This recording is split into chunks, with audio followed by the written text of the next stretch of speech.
Bueno, moi bons días a todas e a todos.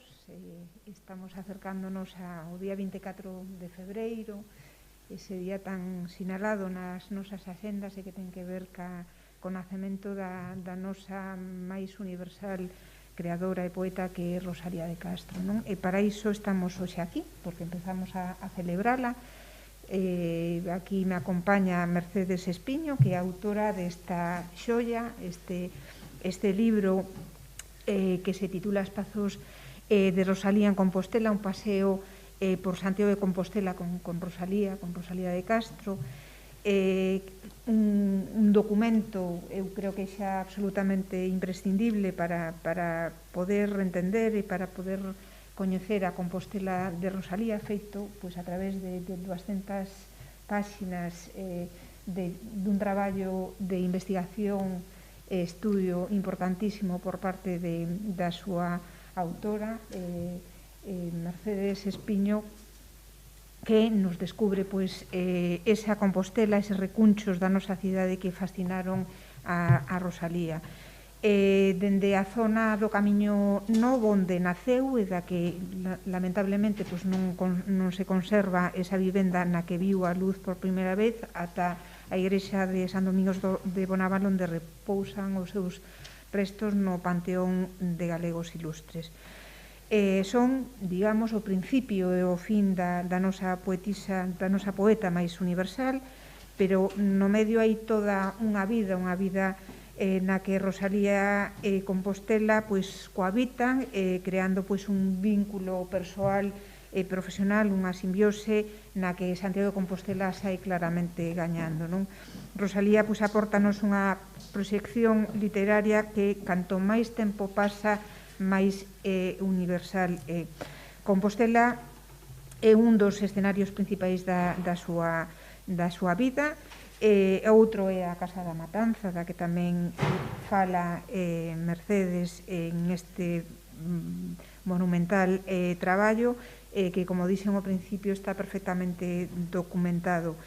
Eses espazos que lle dan nome ao título son espazos físicos, espazos familiares, espacios vitais, espazos profesionais, espazos universais conquistados aínda despois da súa morte por Rosalía de Castro.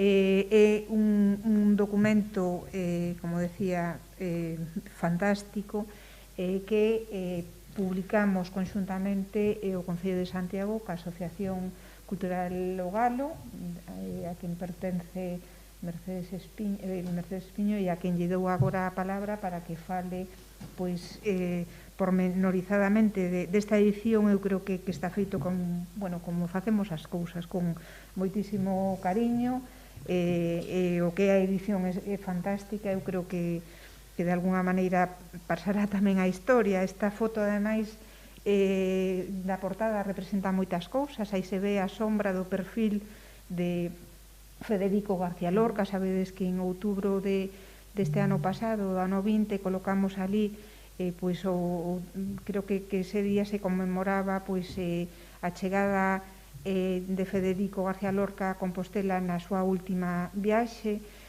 fronte a Rosalía de Castro. Hai documentada tamén unha ofrenda que fixera daquela Federico a súa querida e admiradísima Rosalía, con aquela camelia branca, non? Entón, está feito todo, non é unha casualidade. Esta foto está ten unha intención moi clara de vincular a dous autores absolutamente universales, cun discurso da vida e da creación moi parecida, non? Mercedes?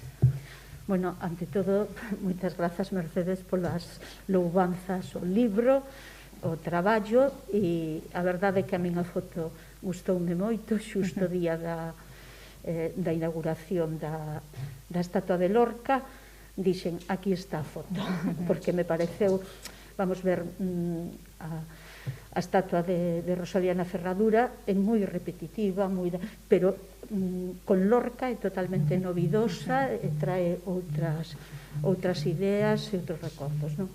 Bueno, e moitas gracias, eso, por todo, non? Entón, do que quero falar do libro, son varias puntualizacións. Entón, é un libro que está editado pola Agrupación Cultural O Galo, que leva moitos anos traballando en Santiago pola cultura, e co patrocinio económico e colaborativo tamén da Concellería de Cultura. Pois os técnicos de cultura colaboraron e axudaron tamén dando ideas para a publicación, o que estou moi agradecida porque algunhas das ideas foron boas para o libro, non? A orixe, pois, remontase ao ano 2013, cando para o aniversario de Rosalía, pois a Agrupación Cultural O Galo propuxo facer un roteiro sobre Rosalía. Entón, en principio, pedironlle a Paco Rodríguez, que a Francisco Rodríguez, que tiña unha proposta de roteiro no seu libro Rosalía de Castro, estranxeira na súa patria, un percorrido seguindo o poema de Santa Escolástica de En las orillas del Sar, no que Rosalía nos conta como sai da súa casa moi preocupada polas penas que oprimen, moi disgustada, non? E como percorre, pois, o Colexio de Fonseca, vamos ao Franco, a praza do hospital daquela, se para a ver a catedral e remata en San Martiño Prinario diante da imaxe de Santa Escolástica, do escultor Ferreiro, que o que lle fai é darlle, pois, ánimos e unha gana de vivir, non? E entón propuxe, eu ao principio quedei un pouco asustada porque me parecía moita responsabilidade, pero bueno, puxeme a traballar, organicei e tal, e a partir de aí, pois, foi evoluindo. O sea, non é un traballo puntual deste ano, sino que ven desde un libro no que levo traballando desde o ano 2013, non? Entón, o que sí que quería dicir é que moitas cidades, pois, potencian itinerarios que percorren espazos asociados ás súas obras, a escritores, ás súas obras, aos seus lugares, non? E entón, por exemplo, vinculamos, sin ningún xénero de dúbidas, pois, Oviedo con La Regenta, vinculamos Dublín con Joyce, Kafka, pois, con Praga, o Coudel con Novoneira, París con Víctor Hugo, e mira que non haberá escritores en París, pero que nos ven a mente o Chepudo de Notre Dame, non? Mondoñedo con Cunqueiro e tal. E por que non Rosalía con Compostela? Porque o 90% das veces cando pensamos en Rosalía o que nos ven a mente Padrón, vénsenos inmediatamente a mente Padrón. E máis, consideramos a Rosalía a padronesa por excelencia, e nin é padronesa, nin viviu en Padrón tantos anos, o sea, e entón, igual, o que temos que botar contas é mirar. E entón, botando contas, vemos que Rosalía vive a metade da súa vida en Compostela, 23 anos. E, primeiro, nace na actual Compostela, non nace en Padrón, na actual Compostela, que daquela era o concello de Conxo, nace na zona da Praza de Vigo. O concello de Conxo, pois, durou 90 anos, desde 1835 a 1925, e entón sempre nos dicía Carballo Calero nas súas aulas, nos recordaba que Rosalía naceu conxeira, e a nos fíanos moitísima graza, porque para nos naquele momento Conxo era estar en Conxo psiquiátrico, non? Pois eso, Rosalía naceu conxeira, repetíanos Carballo, non? Non só nace na actual Compostela, sino que cando ten 10 anos, os primeiros anos da súa vida, pois, supónse por varios documentos que viviu primeiro en Ames, en Ortoño, e despois en Padrón, onde sí que aparece empadroada cando ten 5 anos coa súa nai, pero a partir de 1847 até 1856, casi 10 anos, reside en Santiago. Ou seja, é unha nena que ven aquí con 10 anos e marcha con 19 para Madrid. É a época da súa infancia, da súa adolescencia, da súa mocidade, da súa formación e das súas relacións no Liceo da Xuventude, que daquela estaba no exclaustrado convento de San Agostinho, onde hoxe está o Colexio Maior San Agostinho, non? Entón temos xa, primeiro, nace en Compostela, segundo, infancia, mocidade e adolescencia, e en Compostela. Volve de Madrid, a súa primeira filla nace en Compostela, non? marcha para a Coruña, marcha para Vigo, pero volve en 1861 a Compostela. Aquí viven 8 anos seguidos, viven unha época bastante boa, como é a publicación de Cántares Gallegos en 1863, os prolegómenos todos e a Revolución de 1868, que para eles foi o triunfo da súa ideoloxía, non?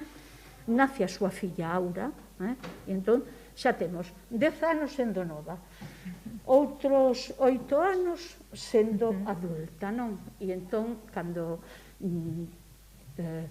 a Murguía lle dan o traballo en Simancas, marcha para Simancas, e de Simancas marcha a Coruña, pero volta de novo desde a Coruña a Santiago en 1875, e vive de 1875 a 1880 en Santiago.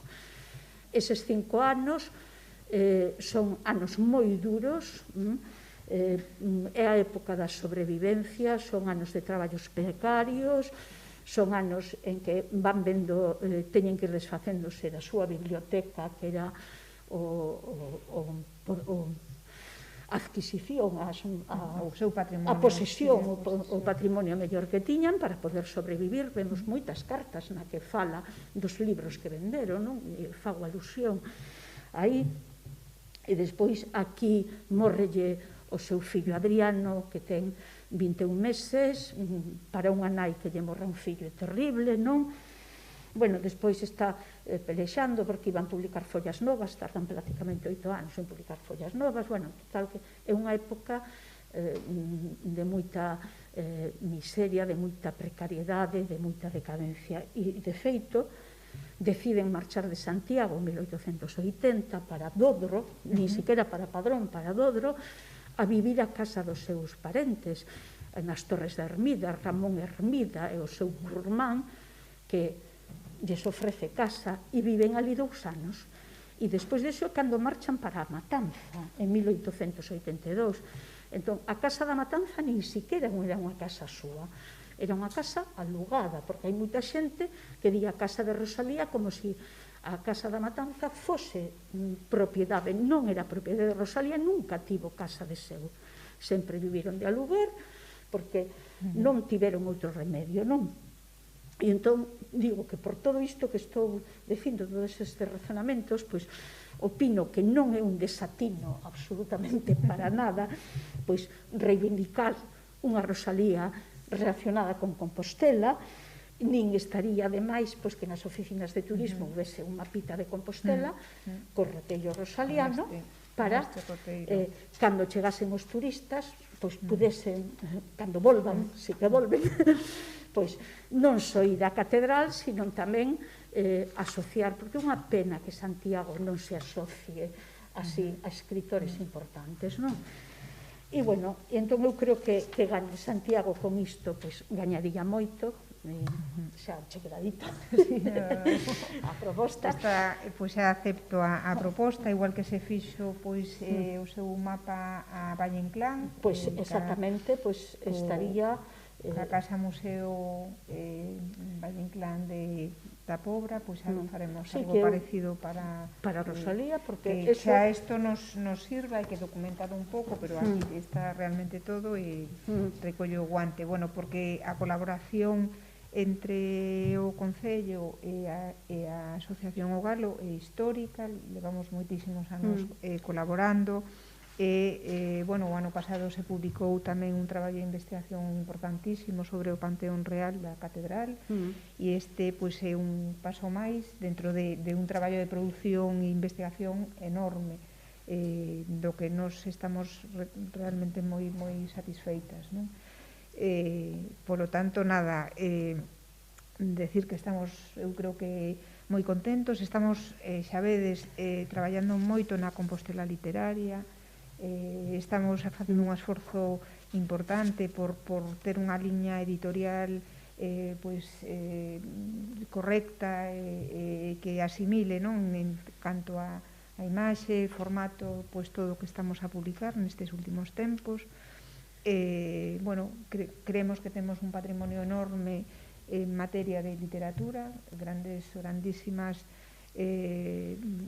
mulleres. Este ano, ademais, pois imos centrarnos, por suposto, seguimos centrados sempre en Rosalía, pero, bueno, Xela Arias vai a xogar un papel moi protagonista en todas as nosas accións deste ano 21, tamén doña Emilia Pardo Barzán, bueno, que temos un patrimonio enorme de mulleres creadoras fantásticas, a que celebraremos neste ano, non? A través de diferentes accións e demais.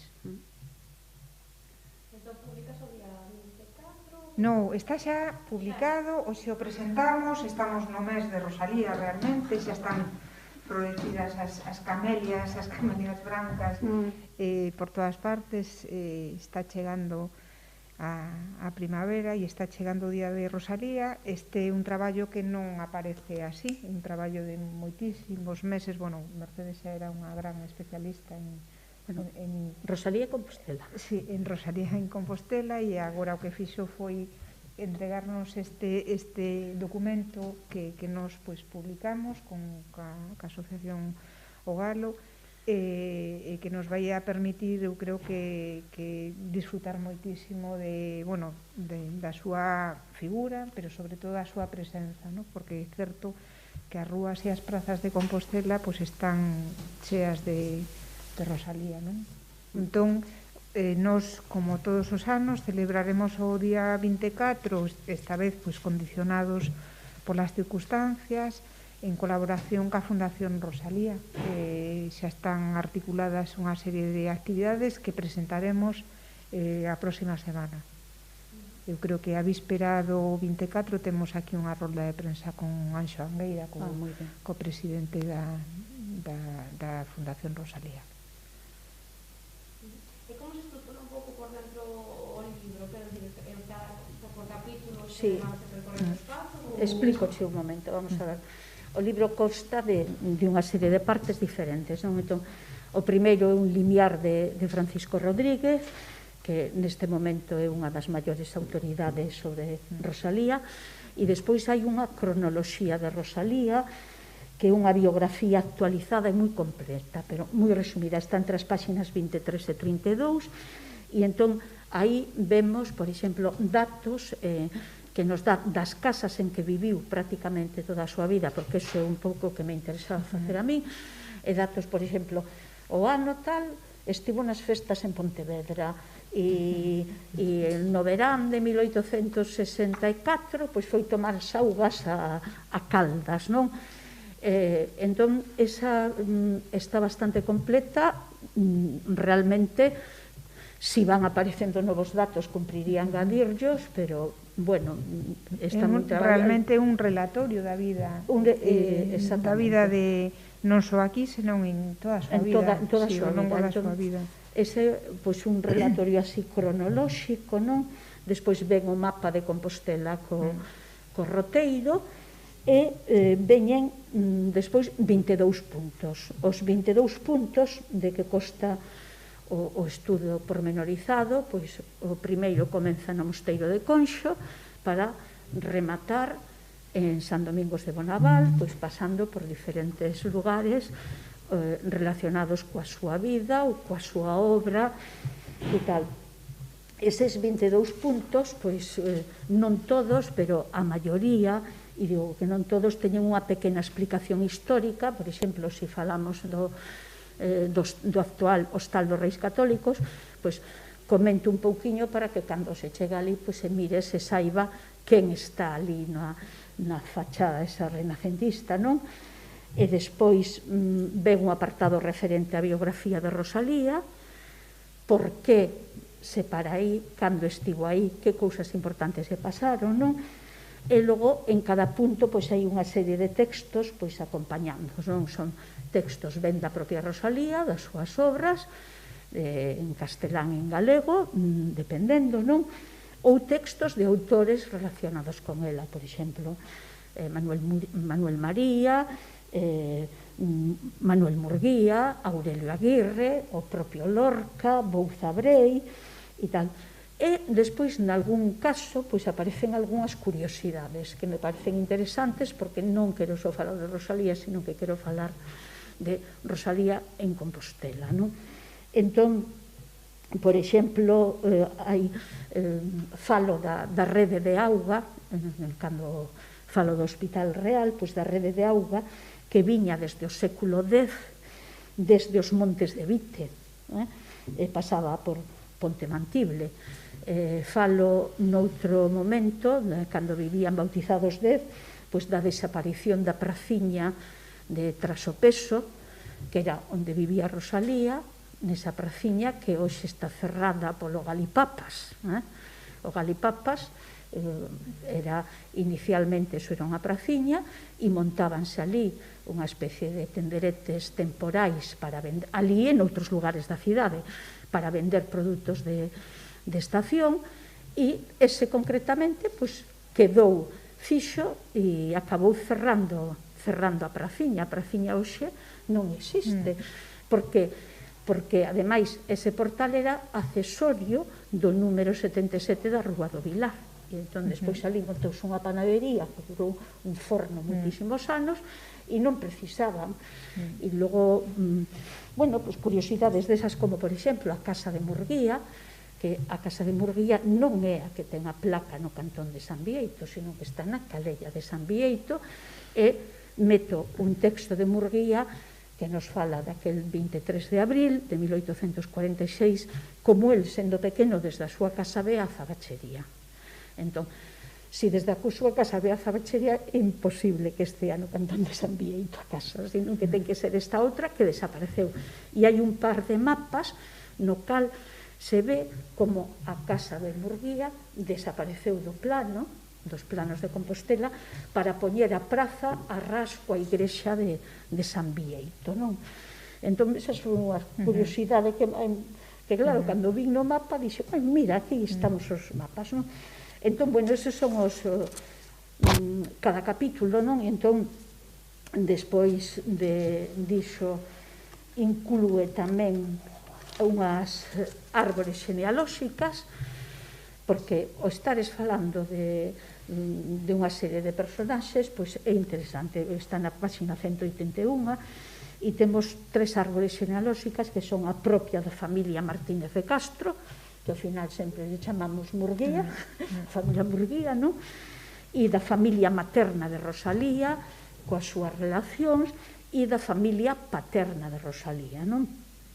E logo está a iconografía nas páxinas finais de 175 a 180, e aí centro un pouco no estudo de Pepe Barro, que nos mostra pois as 3 imaxes de Rosalía que hai, unha que é a que pretendía vender Murguía dentro das obras completas, unha Rosalía pois chorona, mística, boa, sensible, a que está representada así con esa cariña na man apoñada aquí, e despois a Rosalía que vai pintar Portela, unha muller defensora, e logo temos o propio retrato que fixo Modesto Brocos, que non ten nada que ver coa Rosalía anterior, absolutamente para nada.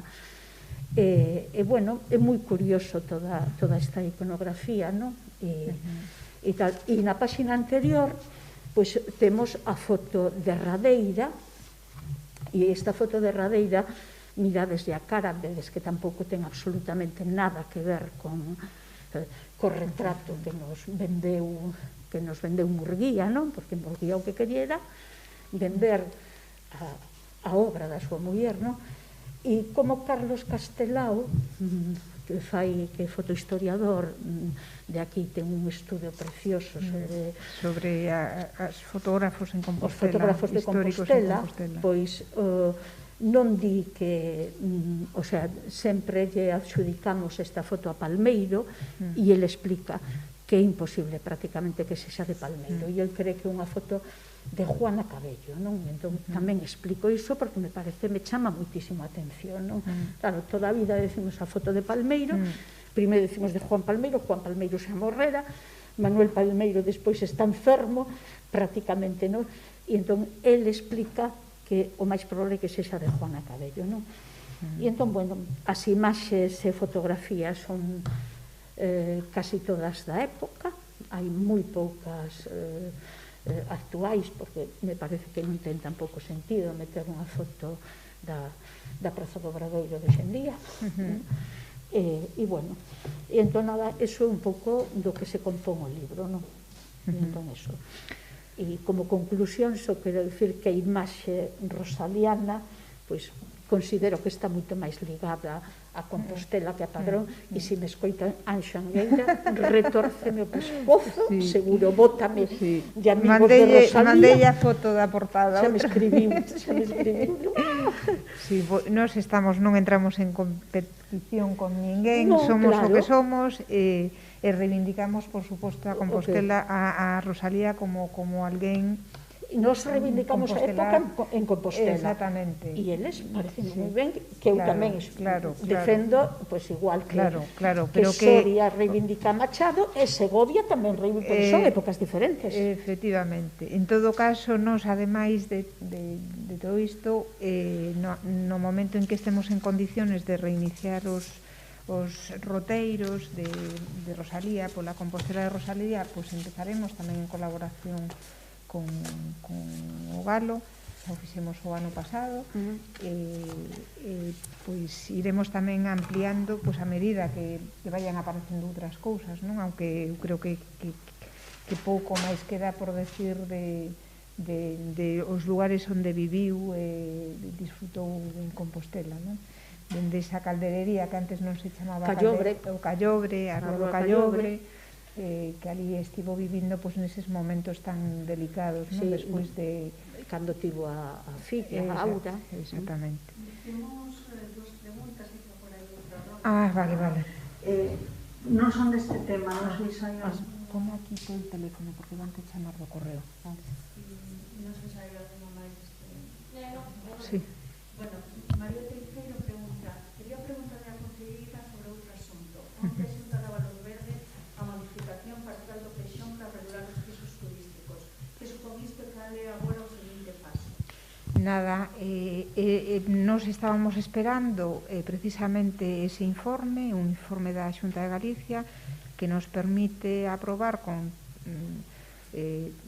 moita tranquilidade a principios de marzo o documento inicial da modificación do Plan Xeral de Ordenación Municipal en materia de usos para ordenar e xestionar todo o tema da vivenda de usos turísticos e de uso turístico en las zonas e ámbitos que están neste momento suspendidas as licencias, non? Que suspendimos a finais do ano 19, como se durante 3 meses estiveron paradas todas o tema administrativo, pois se prolongou, ese plazo duraba un ano e tiñamos que en condiciones normais se houbera aprobado inicialmente en decembro, pero como houbo que añadir eses 3 meses de paralización, pois remata o prazo a mediados de marzo e nos, pois, uns días antes levaremos ao pleno do Concello ese documento de aprobación inicial. E despois temos outra pregunta de Patricia da Corte. Os vecinos da zona histórica queixanse da falta de información sobre a instalación da fibra óptica e de cando se poderán ir dando as altas no servizo. Como está este tema? A ver, eu creo que xa hai 3 semanas publicamos, inicialmente iba a ser un bando, despois se mandou unha información detallada de todo o proceso. Neste momento está moi avanzado o despliegue nas 7 fases autorizadas, vai moi deprisa e xa se están dando as primeiras altas, xa se deron as primeiras altas hai 2 semanas, polo menos, que a mí me conste. O que se está facendo un traballo moi coordinado entre o Concello, a Xunta, por suposto, o Consorcio, que é un pouco quen se encarga do control dese despliegue, de controlar a empresa que está, a operadora que está facendo o despliegue, que é Orange, como se teñen que levantar o pavimento para cruzar os cables entre as rúas, se está, bueno, facendo un traballo, eu creo que bastante dilixente.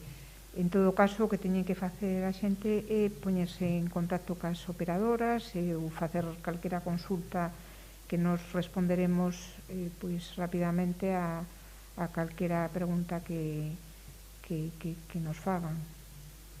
Aquí non hai máis preguntas. Pois nada máis, moitísimas gracias. Volveremos a falar de Rosalía dentro de, creo que xustamente unha semana. Un pouco eso, efectivamente. 5 días. Sí, o día 24 Mércores. Mércores. Bueno, pois o día 23 volveremos a dormir. Vale. Pois vou a pasar a Carlos de Ángel.